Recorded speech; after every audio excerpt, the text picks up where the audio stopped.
He's plumb loco if he's meaning to catch that with his bare hands. That boy's been out in the sun without his hat on for way too long.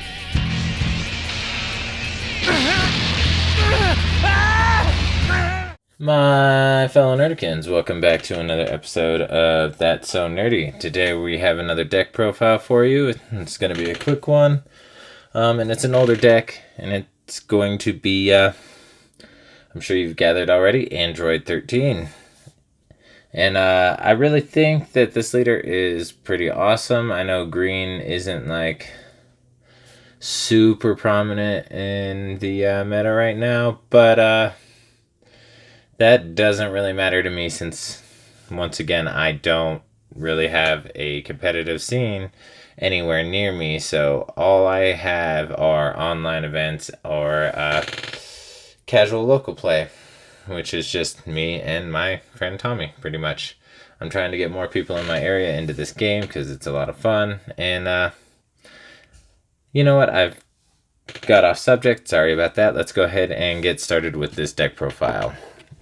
So our leader is going to be Android 13, and if you have an Android 14 and Android 15 in your drop area, you can activate this card's Awaken skill. When your life is at 4 or less, you may draw 2 cards and flip this card over. So, as I'm sure you've noticed, this leader does not have a draw ability on its unawakened side, but you can awaken early as long as you get an Android 14 and 15 into your drop area, which is not really all that hard in this deck, if I'm going to be 100% honest. Alright, and then when you, like I said, when you awaken, you draw 2 cards and then flip this card over. Oops, sorry about that. And then now, when your opponent's Son, Goku, or battle card with an energy cost of 6 or less is placed in a drop area from any area by one of your skills, this card gains critical, which you will see is actually really awesome in this deck and comes in very, very handy. And now it also gets to draw a card when it attacks. So that's Thirst for Destruction, Android 13. Alright, so the first unison we're running is going to be 2 copies of Demigra, Unison of Sorcery. It's a 1 specified unison, and if this card would lose a marker from an opponent's attack, you may add 1 card from your life to your hand instead. And that's its permanent ability. So if your opponent decides to come after your unison, you can draw a card from your life instead so you don't lose this Demigra right here. And then his +1 is this card gets plus 10,000 power for the turn. As you see here, it is a 5,000 power, so that bumps it up to 15,000, which makes it a pretty basic striker. And then the -3, which is the real reason that this unison is in this deck, you get to choose up to one of your battle cards, one of your opponent's battle cards, KO it, then choose up to one of your opponent's battle cards with an energy cost of 3 or less, ignoring barrier, and KO it. So you get to essentially pop 2 of their battle cards for the -3, which is pretty awesome if you can get it up there. And you'll usually get to use that at least once per game if you get your Demigra unison out there. And then we're running a second unison. Oh, like I said, we're running 2 copies of that unison. In this deck, we're running 2 unisons, and then the second unison, we're going to be running 4 copies of Trunks the Last Hope. And then when this card is played, you choose up to one of your opponent's battle cards with an energy cost of 3 or less and KO it. And then when one of your auto once per turn, when one of your opponent's battle cards is KO'd, add a marker to this card. And then if you remove 4 markers, you get to choose one of your opponent's battle cards and KO it. Pretty basic, but it's still a really good unison for the dynamic of this deck. Alright, so next we're going to be talking about our one and only 1-drop in this deck, which we're running 4 of, and that's Dr. Gero's Dr. Gero, Evil's Inventor. It's got an auto ability that when you play this card, you look at the top 3 cards of your deck and put an android into your hand. and then you shuffle your deck. So that's literally the only reason why he's in here, is so you, if you don't get the cards that you need on your original draw, hopefully you'll have him in your hand, and then you can search him out. And like I said, that's our only one drop. So next we're moving into our 2 drops, and it's going to start with our super combo, which is Stouthearted Android 16.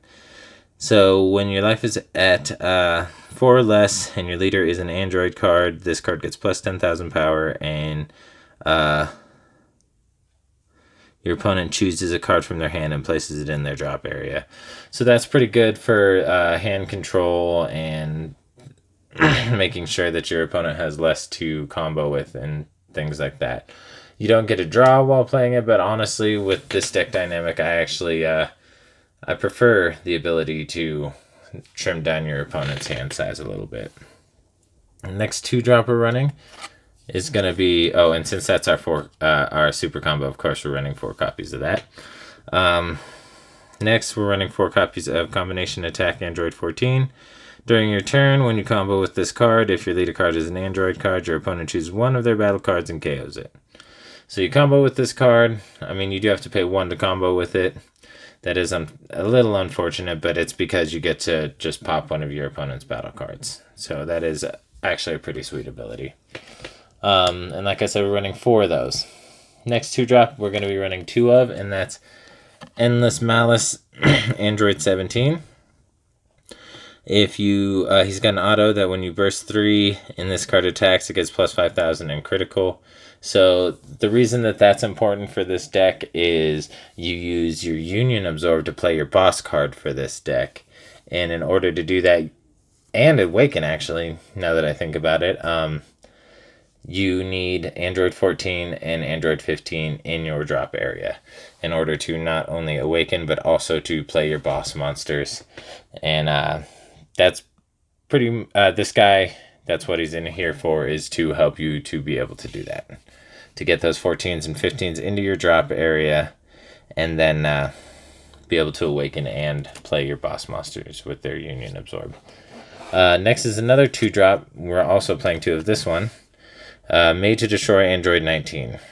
The reason this is in the deck is for its activate main. You get to switch it to rest mode, choose up to one of your opponent's battle cards with 2 or less energy, and KO it. Boom. More board control, keeping your opponent's battle cards to a smaller number, if possible, if it's 2 or less, obviously. But it's still really, really useful. All right, next card coming up is another 2 drop, and we're running 4 copies of this, and it's actually one of the more important cards in the deck, and that's going to be Android Troop 14 and 15.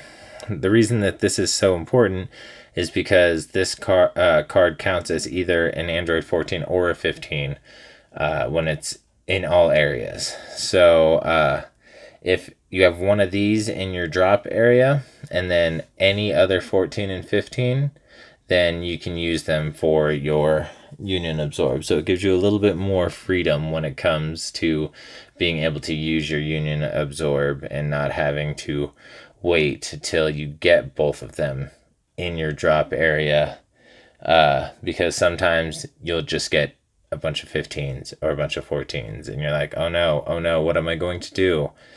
This solves that problem.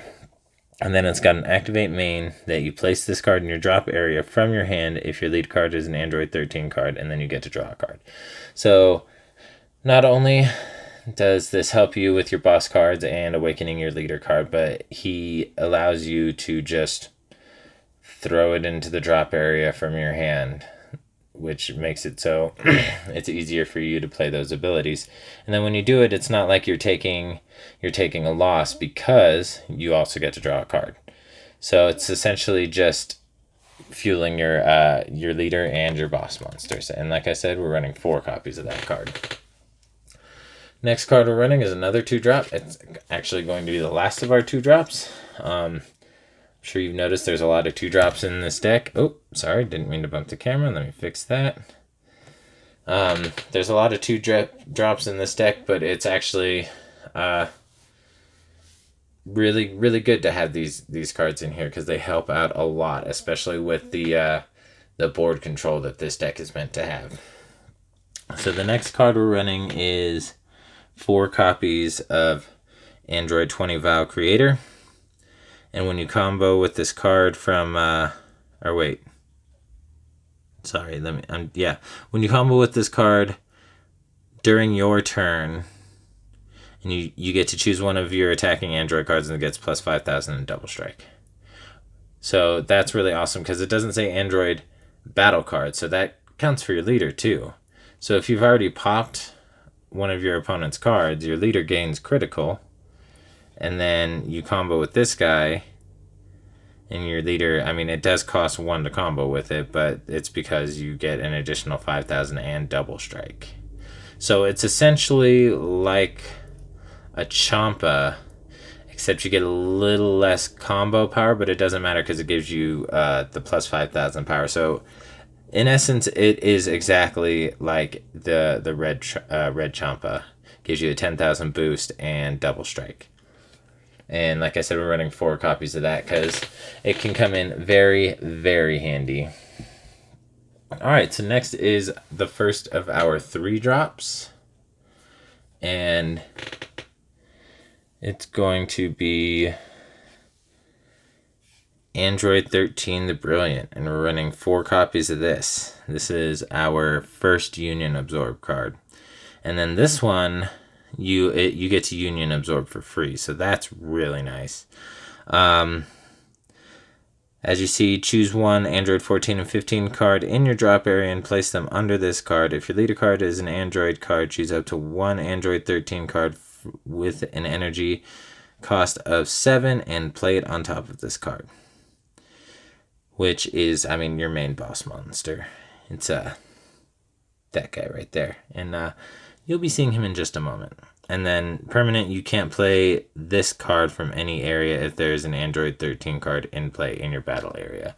So that's the stipulation of it being free, is if you have another Android 13 in your battle area, you can't play him. But if you don't have an Android 13 in your area and you do play him, you get to Union Absorb for free, as long as you have 14 and 15 in your drop area. All right, next we're running 4 copies of, 4 copies of our last 3 drop, and that's going to be Android 15, Just Saying Hi. When you play this card, your opponent chooses 1 card from their hand and places it in their drop area. Pretty self-explanatory. It's for hand control. This deck is pretty much all about hand and board control, just limiting the amount of cards in your opponent's hand, limiting the amount of cards in on your opponent's battlefield. That way you don't get overwhelmed super easily. All right, and like I said, there were 4 copies of that card.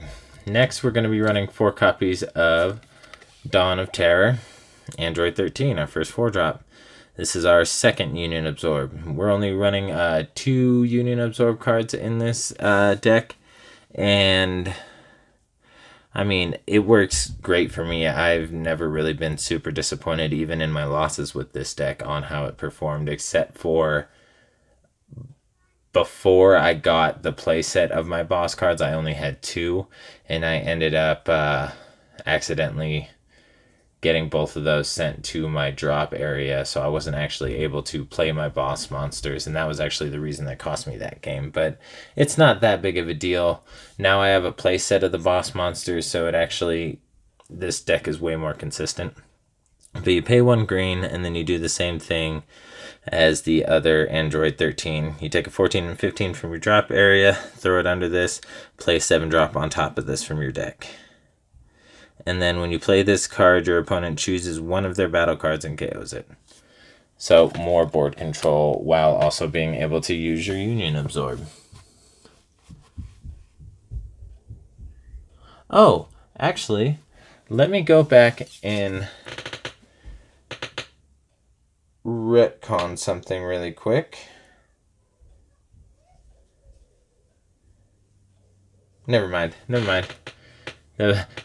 I thought I misread the first time. I misread the second time. So never mind. So we're running 4 copies of that Dawn of Terror Android 13. Next is going to be our final 4-drop, and we're running 2 copies of Super 17, the Infernal Machine. 20,000 double striker. This card's attack cannot be negated. And when you play this card, you may choose 2 cards in your hand and place them in your drop area. If you do, your opponent chooses 2 cards in their hand and places it in their drop area. So, again, more board control and hand control. Well, actually, this one doesn't have board control, but this one has hand control. You do have to pitch 2 of your cards to make them pitch 2 of their cards, but sometimes it's really worth it. And like I said, we're running 2 copies of that card. And now we get to our boss monster that we're running 4 copies of. And that's going to be Unending Destruction Android 13. So when you play this card, your opponent chooses one of their battle cards and KOs it. More board control. It's got 30,000 power and double strike. And then when one of your opponent's battle cards is placed in a drop area from any area by any of your skills other than this one, your opponent chooses 1 card from their hand and places it in their drop area. So this card right here has both board control and hand control because it wipes out a battle card when it's played. And then when you play battle cards and or any cards and use their skill to for board control to remove their battle cards from the battlefield, you also get to remove cards from their hand. So that's a little bit of both board control and hand control, and it comes in very useful. And like I said, we're running 4 copies of that.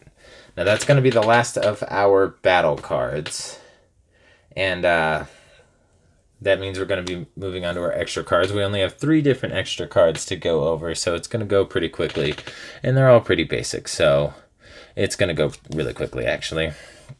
First one is going to be Shocking Death Ball, counterattack. You can pay 1 to play this negate the attack, and then pop a 2-drop. Or if you meet Sparking 5, you can take a card from your life to activate it instead of paying its energy cost. So it's essentially like a Dimension Magic or a Power Burst, but instead of returning something to your hand or restanding energy, you get to pop one of your opponent's 2-drops. Running 4 copies of that. Next, we're also running 4 copies of Speedy Surprise Attack. And then this one is also a 1-drop. It doesn't have a way to play it for free, but when you play this card, you can pitch a card and then pop one of your opponent's 3-drops, 3 or less. So it's essentially just an upgraded version of the Shocking Death Ball, except it doesn't have sparking requirements. That's the word I was looking for. And we're running 4 copies of that. Last card we're running is 3 copies of Blue Impulse. So it's got a permanent. If your leader card is green and you have a green Unison in play, reduce the energy cost of this card in your hand by 1. So it's a 2-drop, but if you have one of your Unisons, either your Demigra or your Trunks in play, it becomes a 1-drop. So you can actually, it becomes cheaper. I don't know why I felt the need to say that, but yeah, it becomes cheaper. And then if it's got Activate Main. If your opponent played a battle card this turn, choose all of your opponent's battle cards and KO them. So if you wait until, like, say, your opponent plays a battle card and then they haven't attacked yet, you drop this during their main step, and then all the battle cards that they have on the board get wiped away. And when that happens, if your boss monster is on the board, you activate your auto, and since it doesn't say once per turn, say your opponent has 4 battle cards on the board that you just wiped out, they also now have to discard 4 cards. So even more board/hand control to an almost ridiculous level, at least for casual play. Because I can't afford competitive play because I don't have a competitive scene. Well, that's going to be it for this video. If you like what you saw, go ahead and smash that like button, subscribe. It really helps the channel. Leave a comment on anything you might want to see or might have noticed that I was mistaken about, or if you have any questions about anything. So that's going to be all, and stay